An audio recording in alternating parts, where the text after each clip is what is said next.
Acho, does Dak have anything to prove this weekend? Dak has everything to prove this weekend. The only thing Dak has ever had to prove in his life is this weekend. I don't care what Dak has ever proved in his life thus far, except for this weekend and this weekend only. Marcellus, you always tell me that the devil is in the details. As the son of a pastor, I try not to flirt with the devil often, but on this show, when talking about these details, you got to flirt with the devil. Dak Prescott last year, they won 8 games. But again, let me tell you who they beat.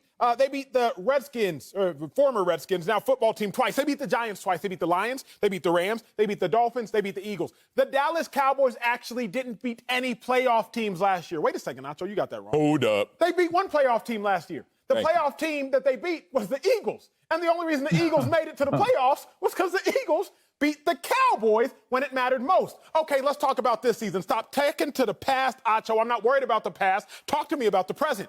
The Cowboys lost to the Rams, looking very much so like a playoff team, at minimum a wild card team. And then they beat the Falcons, although they were down 29-0. Came back. Great job, Dak Prescott. Great job, Mike McCarthy. You beat the Falcons. Falcons not going to be a playoff team. Marcellus, what I need to see from Dak is that he can show up in the big games against legitimized teams. The Cowboys fans deserve more than mediocrity. They deserve more than inflated stats against below-average teams. Dak Prescott, if you win this game against the Seahawks and outplay Russell Wilson, I will eat all of the crow that there is to be eaten. But the fact of the matter is, we just haven't seen it yet. Marcellus, you like numbers. This block, I'll play your little game. I'll talk numbers. You went to Columbia, I didn't, but I did get 2 degrees from Texas, so I know a little something. You're right, little something. A little something. Not much, but I know a little bit. Dak's career record against the football team, that's Washington against the Giants. He's 13-3. Clap for yourself. Dak Prescott's record against everybody else, 28-22. But before I drop this mic real quick, Dak Prescott against playoff teams, he's 9-14. But his record against everybody else, he's 32-11. I know Dak Prescott can ball. I just don't know who he can ball against. So against Seattle, please, Dak Prescott, show me you can ball against a legitimized Super Bowl team. Wow. Can't believe that you're going to expect Dak to do more than what Dak has done, which has been tremendous since he's been in the league. But that's how they move the goalposts. So, no, Dak has nothing to prove unless you just want to see some more of the greatness. Here's the thing. You make it seem like it's an out-of-body experience. Like, oh, my God, Dak, whatever you've been, I need more than that.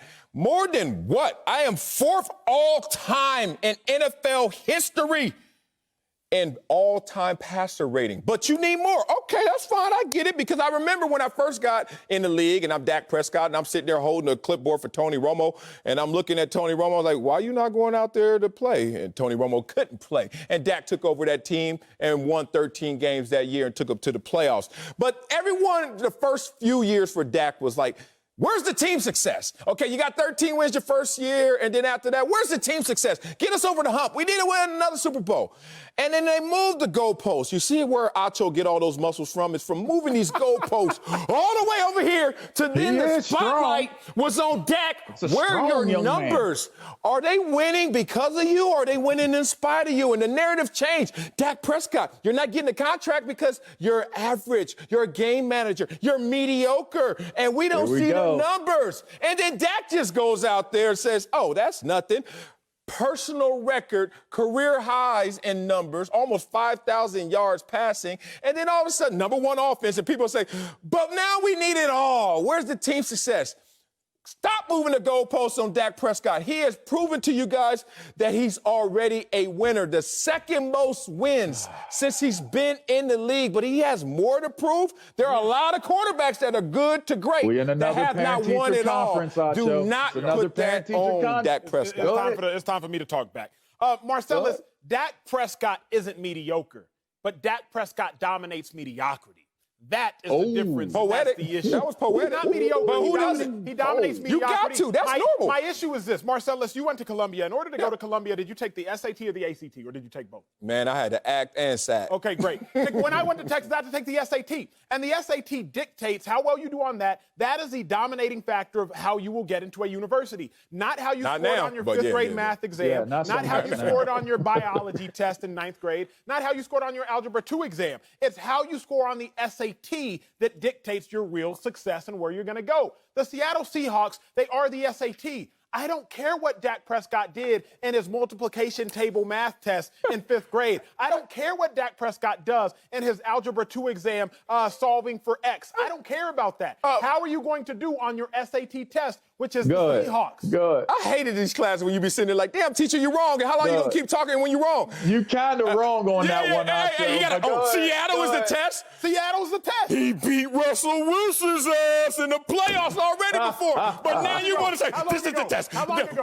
Week three is the test. It doesn't matter. We're using Dak against Dak. You can't give me facts of him yesterday and then get mad when they come back at you from yesterday. Marcellus, That's just how the game goes. He's already beat Seattle when it mattered more. Okay. Why does it matter in week 3 if he loses? He has so much to prove. Because this Seahawks team is a top 2 team in the NFL. This is an adequate litmus test. Wait, are you laughing at the Seahawks being top 2? Because I don't know. I don't know what they are. I know I've been on teams that started fast and ended slow. Exactly, LaVar. It's a sliding scale. So if you get a good GPA, which is to Marcellus's point, then you don't have to score as high on those ACT and SAT and ACT scores tests. So it is a collective body of work that goes into how you're judged in what you do. They'll say, we'll let you in and you'll be eligible if you don't test as high on those tests, if your GPA is high. So I look at what Dak has done, and he does have a strong body of work. Thank you. But the problem here is he does have to continue to prove himself this weekend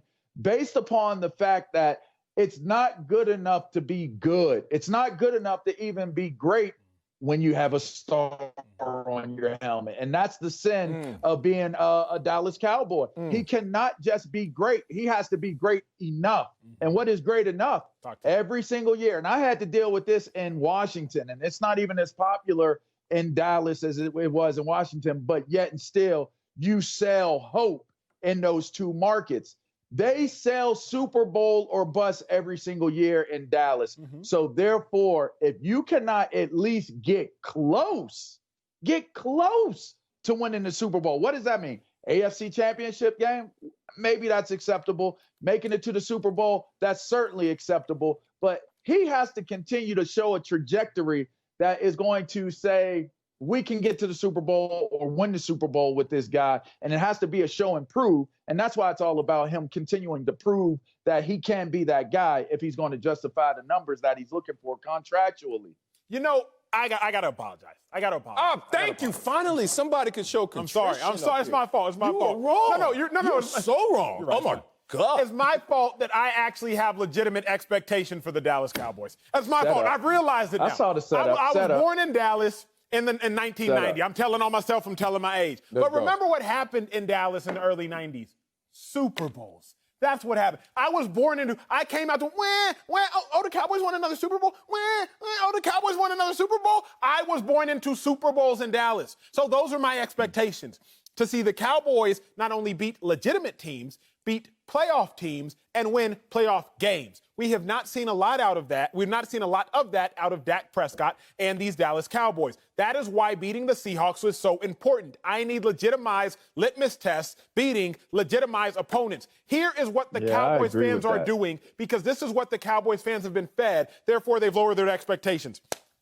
Cowboys play the Seahawks, then they play the Browns, the Giants, the Cardinals, and the Washington football team. The Cowboys will do this. They'll lose to the Seahawks, but they'll beat the Browns. Oh, my God, we're great. And then they'll beat the Giants. Oh, my God, we're great. And then they might lose to the Cardinals, beat the football team, look up, and they'll be sitting there at 4-3, be sitting there at 4-2, but they haven't actually beat anybody.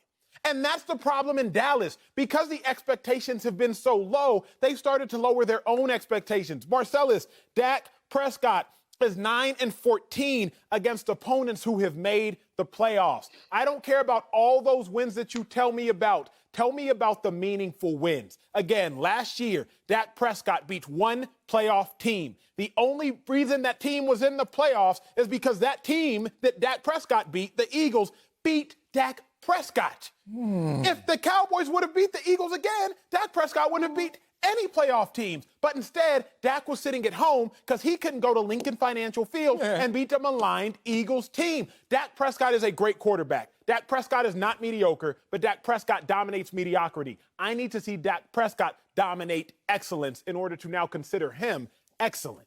Okay, I know you were born in 1990, and I don't have any memories of my life before the age of 5. So obviously, by the time you were 5 years old, I'm smarter than you, okay? Photographic memory.